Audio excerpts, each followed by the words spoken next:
సౌభాగ్యాన్ని, సంతానాన్ని కాపాడుకోవడానికి యోగ్యమైనటువంటి కాలమై ఉంటుంది.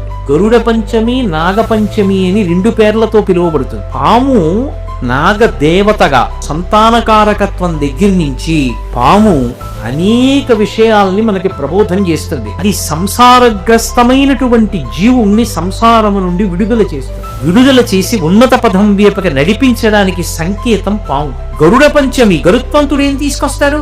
అమృతాన్ని తీసుకొస్తాడు. గరుత్మంతుడు రెక్కలు అల్లారుస్తూ వస్తున్నప్పుడు ఆయన రెక్కలలోంచి వేదనాదం వస్తుంది. అంటే సాంసారికమైన అనురక్తిని తగ్గించి వైదికమైన జీవన విధానం ఇచ్చి భక్తితో కూడిన కర్మాచరణ వైపుకి నడిపించగలిగినటువంటి తత్వము గరుత్మంతుని యందు నిక్షేపింపబడి ఉంది. శ్రావణ మాసంలోని శుక్లపక్ష పంచమి నాడు ఎవరు గరుడ పంచమిగా, నాగపంచమిగా ఉపాసన చేస్తారో వాళ్ళకి అంత పెద్ద విశేష ఫలితాన్ని ఇస్తుంది.